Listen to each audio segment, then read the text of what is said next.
ಅದ್ಭುತ ನಡಿಗೆ ನ್ಯೂಸ್ಗೆ ಸ್ವಾಗತ. ನಾನು ನಿಮ್ಮ ಶರಣಪ್ಪ.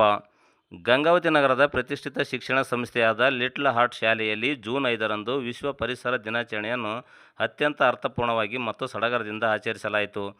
ಕಾರ್ಯಕ್ರಮದ ಅಧ್ಯಕ್ಷತೆಯನ್ನು ವಹಿಸಿದ್ದ ಸಂಸ್ಥೆಯ ಮುಖ್ಯಸ್ಥರಾದ ಜಗನ್ನಾಥ್ ಆಲಂಪಲ್ಲಿ ಅವರು ಮಾತನಾಡಿ, ಪರಿಸರದ ರಕ್ಷಣೆ ಮಾಡುವುದು ಅತ್ಯಂತ ಅವಶ್ಯಕತೆಯಾಗಿದೆ. ವಿದ್ಯಾರ್ಥಿ ದಶೆಯಿಂದಲೇ ಪರಿಸರದ ಬಗ್ಗೆ ಕಾಳಜಿ ಮತ್ತು ಜವಾಬ್ದಾರಿಯನ್ನು ಬೆಳೆಸಿಕೊಳ್ಳಬೇಕು. ಪ್ರತಿಯೊಬ್ಬರೂ ಪರಿಸರ ಸಂರಕ್ಷಣೆಯ ರಾಯಭಾರಿಗಳಾಗಿ ಕಾರ್ಯನಿರ್ವಹಿಸಬೇಕೆಂದು ಕರೆ ನೀಡಿದರು.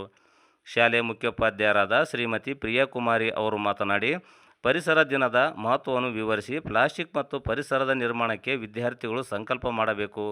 ಜೊತೆಗೆ ನಿಮ್ಮ ಹುಟ್ಟುಹಬ್ಬದ ದಿನದಂದು ಪ್ರತಿಯೊಬ್ಬರು ಚಾಕ್ಲೇಟ್ ಕೊಡುವುದಕ್ಕಿಂತ ಬದಲು ಒಂದು ಗಿಡದ ಸಸಿಯನ್ನು ಕೊಡುವುದು ಸೂಕ್ತ ಎಂದು ತಿಳಿಸಿದರು. ಈ ಶಾಲೆಯ ಪ್ರತಿಯೊಬ್ಬ ವಿದ್ಯಾರ್ಥಿಗೂ ಒಂದು ಸಸಿಯನ್ನು ವಿತರಿಸಲಾಯಿತು. ವಿದ್ಯಾರ್ಥಿಗಳು ಆ ಸಸಿಗಳನ್ನು ತಮ್ಮ ಮನೆಯಲ್ಲಿ ನೆಟ್ಟು ಅವುಗಳನ್ನು ಪೋಷಿಸುವ ಪ್ರತಿಜ್ಞೆಯನ್ನು ಕೈಗೊಂಡರು. ಕಾರ್ಯಕ್ರಮದಲ್ಲಿ ಶಾಲಾ ಸಿಬ್ಬಂದಿ ವರ್ಗದವರು, ಪೋಷಕರು ಮತ್ತು ವಿದ್ಯಾರ್ಥಿಗಳು ಹೆಚ್ಚಿನ ಸಂಖ್ಯೆಯಲ್ಲಿ ಭಾಗವಹಿಸಿ ಪರಿಸರ ಜಾಗೃತಿಯನ್ನು ಮೂಡಿಸುವಲ್ಲಿ ಕೈಜೋಡಿಸಿದರು. ಅಂಗವಾಗಿ ಸರ್ಕಾರ ಒಂದು ಘೋಷಣೆಯನ್ನ ಮಾಡಿದೆ. ಏನ್ ಗೊತ್ತಾ? ಏನಿದೆ ಯಾರಿಗೂ ಗೊತ್ತಾ? ಯಾರಿಗಾದ್ರೂ ಗೊತ್ತಾ? ಪೇಪರ್ ಅಲ್ಲಿ ನೋಡಿದಾರ? ಏಕ್ ಪಹಾಡ್ ಮಹಾಕ ನಾಮ್ ಅಂತ. ತಾಯಿ ಹೆಸರಿನಲ್ಲಿ ಒಂದು ಗಿಡವನ್ನ ಸಸಿಯನ್ನು ನೆಡಬೇಕು. ಇದು 3ನೇ ಹಂತದ ಘೋಷಣೆ ಆಗಿದೆ.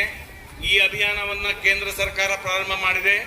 ಅದೇ ರೀತಿಯಾಗಿ ಇವತ್ತು ಆ ಉದ್ದೇಶದಿಂದ ನಾವು ಎಲ್ಲ ಮಕ್ಕಳಿಗೂ ಕೂಡ, ಎಲ್ಲ ಮಕ್ಕಳ ಪಾಲಕರಿಗೆ ಒಂದೊಂದು ಸಸಿಯನ್ನು ನಾವು ಕೊಡ್ತಾ ಇದ್ದೀವಿ. ನಿಮ್ಮ ಮಗುವಿನ ಹೆಸರಿನಲ್ಲಿ ನೀವು ಅದನ್ನು ಬೆಳೆಸಬೇಕು. ನಿಮ್ಮ ಮನೆಯಲ್ಲಿ, ಕಾಂಪೌಂಡ್ ನಲ್ಲಿ, ಅಥವಾ ನೀವು ಇಲ್ಲೂ ಜಾಗಗಳನ್ನು ನಿಮ್ಮ ಮನೆ ಇರ್ತಕ್ಕಂಥ ರಸ್ತೆಯಲ್ಲಿ ಅಥವಾ ಅಲ್ಲಿ ಇಲ್ಲಾಂದ್ರೆ ಕುಂಡಲಲ್ಲಿ ಆದ್ರೂ ನೀವು ಬೆಳೆಸಬೇಕು. ಆ ಮಗುವಿನ ಒಂದು ಯಾವಾಗಲೂ ಆ ಮಗುಗೆ ಹೇಳ್ಬೇಕು, ಬೇಬಿ ಕ್ಲಾಸ್ ನೀವು ಓದ್ಬೇಕಾದ್ರೆ ಹಚ್ಚಿದ್ದು ಅಂತ. ಆ ನಿಟ್ಟಿನಲ್ಲಿ ಆ ಮಗುವನ್ನು ನೀವು ಬೆಳೆಸಬೇಕು. ಆ ಒಂದು ಮಗುವನ್ನು ಯಾವ ರೀತಿ ಪೋಷಿಸ್ತೀರೋ ಅದೇ ರೀತಿಯಾಗಿ ಆ ಸಸಿಯನ್ನು ಕೂಡ ನೀವು ಪೋಷಿಸ್ತೀರಿ ಅಂತೇಳಿ ನಾನು ಭಾವಿಸಿದ್ದೀನಿ.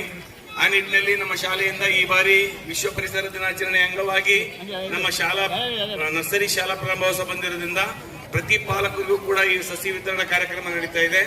ದಯವಿಟ್ಟು ಎಲ್ಲರ ಸಸಿಯನ್ನು ಸ್ವೀಕರಿಸಿ ಬೆಳೆಸಬೇಕಾಗಿ ನಾವು ವಿನಂತಿಸ್ಕೊಳ್ತಾ ಇದ್ದೀನಿ. ಕಾಡೇ ನಮ್ಮೊಳನಾಡಿಗಳು. Thank you. ಬಂದಿದ್ದಾರೆ. Really they are very lucky because today environmental day. It's very good day. ನೀವು ಹೇಳಬೇಕು ಮಕ್ಕಳಿಗೆ ಅದಕ್ಕೆ ಗಿಡಗಳು ಈಗಿಂದ ಸಾಯಂಕಾಲ ಬಂದ್ಮೇಲೆ ನೀರು ಹಾಕೋದು ಇಂಪಾರ್ಟೆಂಟ್ ಹೇಳ್ತಾ ಇದ್ದೆ ಗೊತ್ತಾಗುತ್ತೆ. ನೆಕ್ಸ್ಟ್ ಬರ್ಡೇ ಬರುತ್ತಲ್ಲ, ನಿಮ್ಮ ಮಕ್ಕಳು ಬರ್ಡೇ, ಚಾಕ್ಲೇಟ್ ಕಳಿಸ್ಬೇಡಿ. ಯಾರು ಸ್ಕೂಲಿಗೆಲ್ಲ ಚಾಕ್ಲೇಟ್ ಕಳಿಸ್ತೀರ, ಅದ್ರ ಬದಲಾಗಿ ಸ್ಕೂಲಿಗೆ ಒಂದು ಪ್ಲಾಂಟ್ ಕೊಡಿ. ಇಲ್ಲಾಂದ್ರೆ ನಿಮ್ಮನ್ನೇ ಅವ್ರ ಹೆಸರಲ್ಲಿ ಒಂದು ಪ್ಲಾಂಟ್ ನೀಡಿ. ಓಕೆ, ಅವ್ರು ದೊಡ್ಡವರಾಗೋದ್ರಲ್ಲಿ ಎಷ್ಟೋ ಪ್ಲಾಂಟ್ ಬೆಳೆಸಿದ್ದಂಗೆ ಆಗುತ್ತೆ, ನಮ್ಮ ಎನ್ವಿರಾನ್ಮೆಂಟ್ ಸೇವ್ ಮಾಡಿದ್ದಂಗೆ ಆಗುತ್ತೆ. Okay, I wish you all the best to your children. Thank you. Happy today? Mothers and fathers happy? ಚೆನ್ನಾಗಿ ವೆಲ್ಕಮ್ ಮಾಡಿದ್ರು. ಏನು ಮಕ್ಕಳು ಅಳ್ತಾ ಇದ್ದಾರಂತೆ ಏನು ಬೇಜಾರಾಗಬೇಡ್ರಿ. Within this week they will adjust. Okay, ನೀವು ಬೇಕಂದ್ರೆ ಆಫ್ಟರ್ನೂನ್ ಬಂದು ಕರ್ಕೊಂಡು ಹೋಗ್ಬೋದು. ಇವತ್ತು ಫಸ್ಟ್ ಡೇ ಅಲ್ವಾ, ಅದಕ್ಕೆ ನೆಕ್ಸ್ಟ್ ಮಂಡೆಯಿಂದ ಟ್ರೈ ಮಾಡಿ. ಇದ್ರೆ ಈವ್ನಿಂಗ್ ವರ್ಗೂ ಇರ್ಬೋದು, ಇಲ್ಲ ಅಡ್ಜಸ್ಟ್ ಆಗ್ತಾರೆ. ಕೆಲವು ದಿನ ಮಧ್ಯಾಹ್ನ ಕರ್ಕೊಂಡು ಹೋಗ್ತೀವಿ ಅಂದ್ರೆ ಓಕೆ. ಇಲ್ಲೆಲ್ಲ ಆಕ್ಟಿವಿಟಿ ಬೇಸ್ಡೇ ಇರುತ್ತೆ.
ಶಕ್ತಿ